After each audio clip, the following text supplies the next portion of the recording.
In this video, we're going to talk about selling and interacting with clients.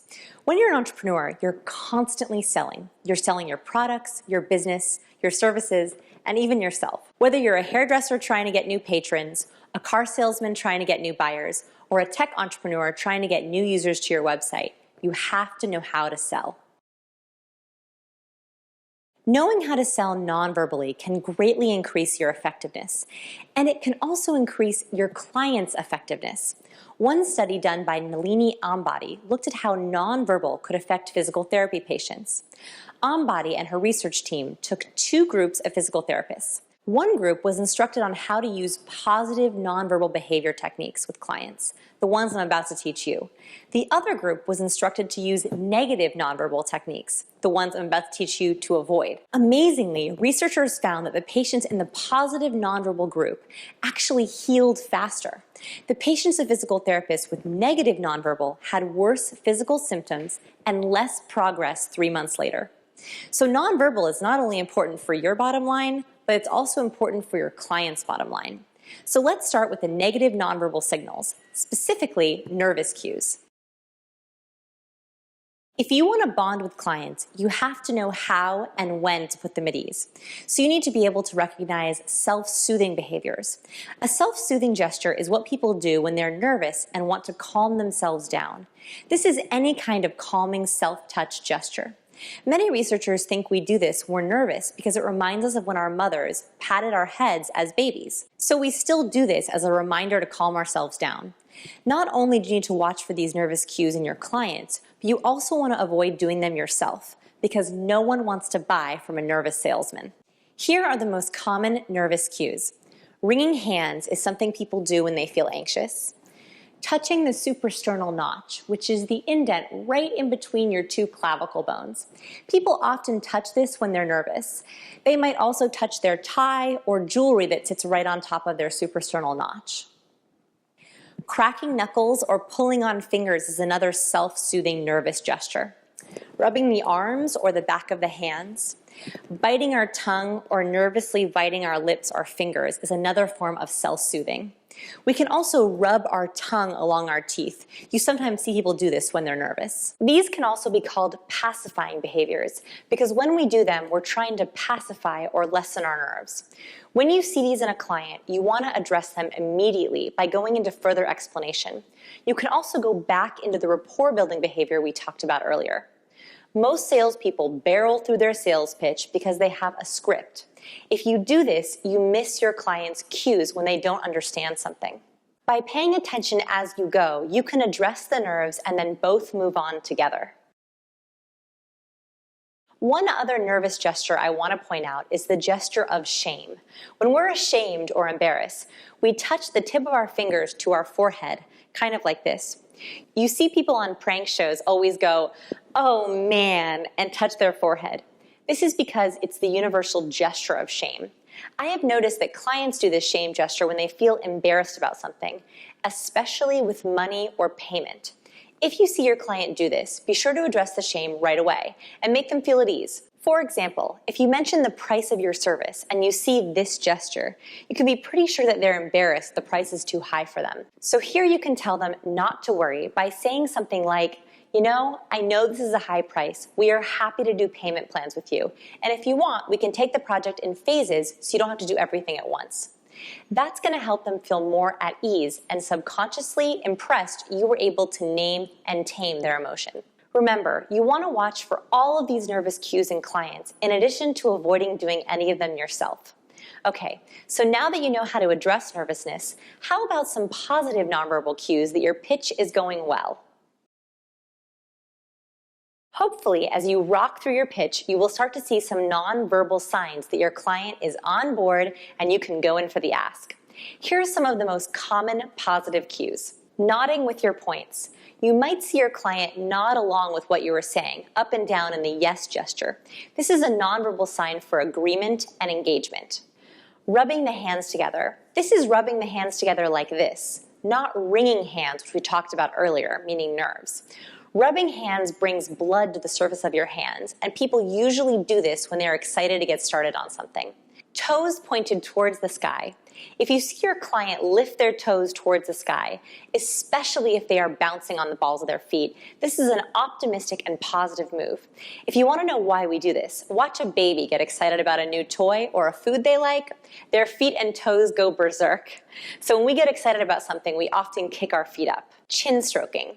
When people stroke their chins, just like in the cartoons, it typically means that they're thinking or contemplating. This is usually a good sign because it shows your client is engaged and trying to process what you're saying to them. You can either give them some time to think it through or go in for the close. So we've been talking a lot about reading your client's body language, but how about your body language during sales? In addition to minimizing your nervous cues, what else can you do? While building rapport, selling, or doing business, you want to maximize the nonverbal that displays confidence and minimize the nonverbal that indicates insecurity.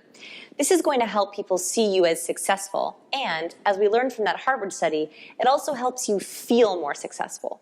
The key is to show humble confidence. What do I mean by humble confidence? I mean that it's important to show that you are self-assured and poised, but you also have to make sure you're not being overly aggressive. To do this, let's review the confidence cues we learned earlier. Here are those pre-power poses one more time, what you should do before you walk into a room. Superman, Wonder Woman stance, hands on hip, feet up, arms back, trunk and vitals exposed so that we're expansive, you're claiming territory, your head and your chest are up, your shoulders are back. You can try dancing or the universal position of pride. Absolutely all of these should be used before you walk in to talk or make a sale. You want to get your mind and body and hormones into that confident state before you even walk into the room. The reason why you can't use these in the room is because they can be seen as aggressive or territorial. For example, you would never walk into someone's office and put your feet up on the table. Even your hands on your hips, that's a very testosterone producing pose, but it also is the universal battle stance, so it can be seen as rather aggressive. You also wouldn't want to dance in public or spread your legs out in front of someone in the office. So what are some other things that you can do that are less aggressive, that are still confidence producing poses and also cue confidence to the other person? Here are some modified power poses that you can use in the room. So again, you've already prepped, you've done all your real confidence, the real strong gestures. Here are the modified ones you can use in front of others. So you always want to keep loose arms. You can still have your face up towards the sky and your chest up. Non-contracted legs, so women shouldn't tuck their legs under the chair or push their legs back. And expansive arms, using gestures, putting your hands on tables. Those are all good ways to not only increase your internal testosterone, but also signify confidence to other people. Here are some other ones, more upper body movement, loose upper body, having your chest up, your shoulders back and down. This is a very easy one to always do to have relaxed shoulders, and of course, always keeping your hands visible. So those are all sort of softer versions of those power poses we talked about earlier that you should do while you're on your own.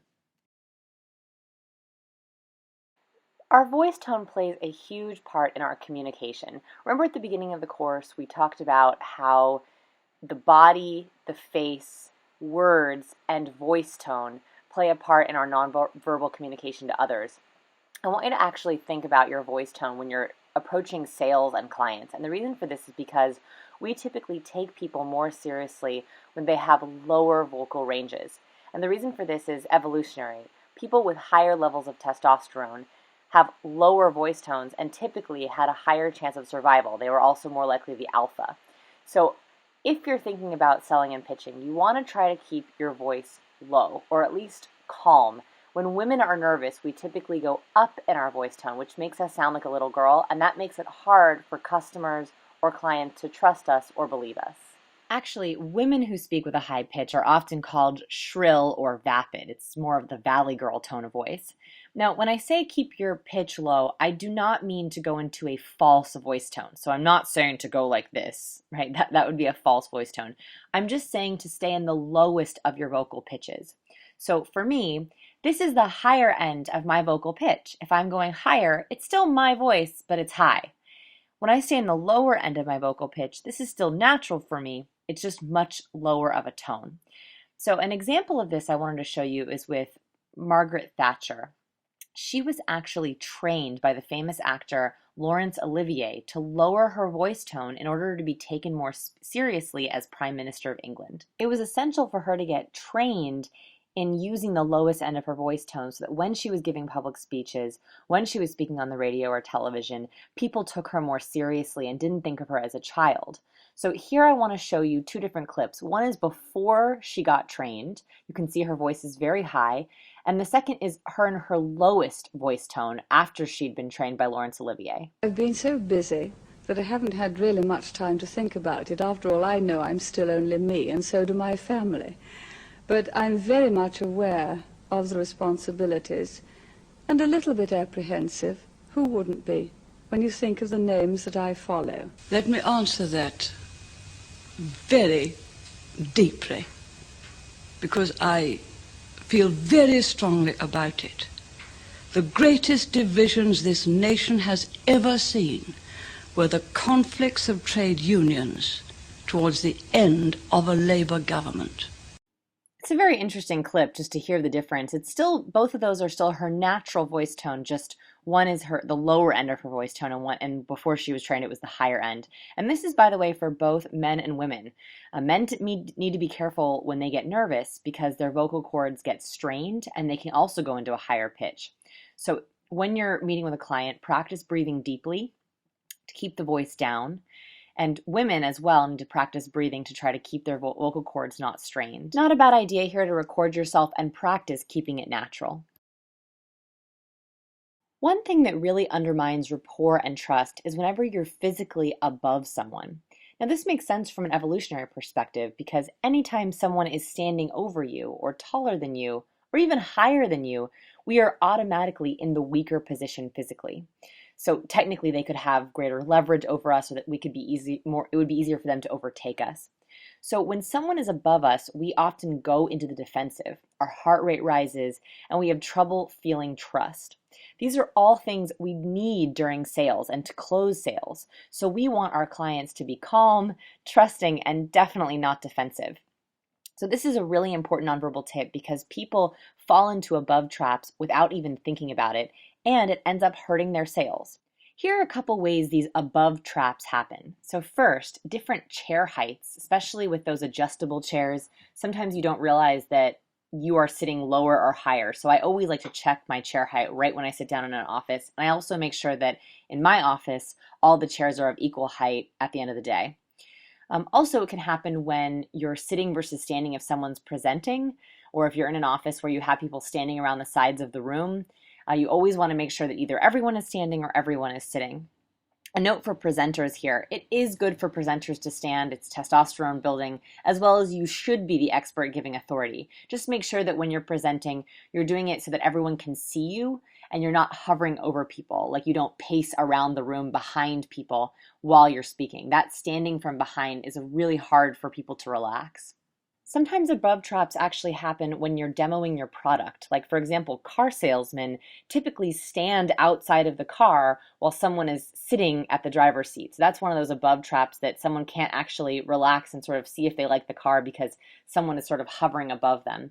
Also, if you're demoing a product or you're sitting next to them and you're watching them use the product, make sure that you sit next to them as opposed to standing behind them while they look at something. And of course, if you're speaking from stage, it's very hard to avoid being above people, and that's fine. What I've actually done is gone down to the main audience level during Q&A. A lot of people have told me that they loved the Q&A. That was the best part of the presentation. And a lot of the times that has to do with the fact that I just had literally come down to their level, and so they finally were able to relax. They didn't pick up on it consciously, but subconsciously they felt it.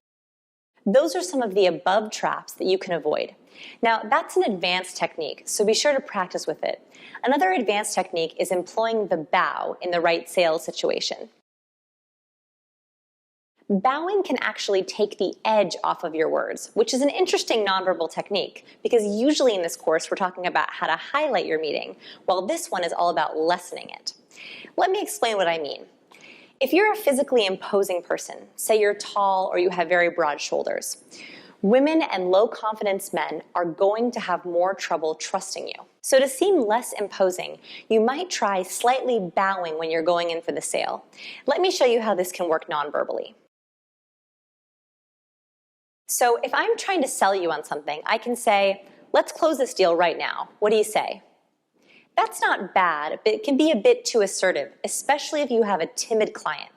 Now, see how different that same phrase looks with my head slightly bowed. Let's close this deal right now. What do you say? It's slight, but do you see how it can take the edge off of your pitch? Here it is again without the bow. Let's close this deal right now. What do you say? And with the bow. Let's close this deal right now. What do you say? This can help close deals faster with shy clients.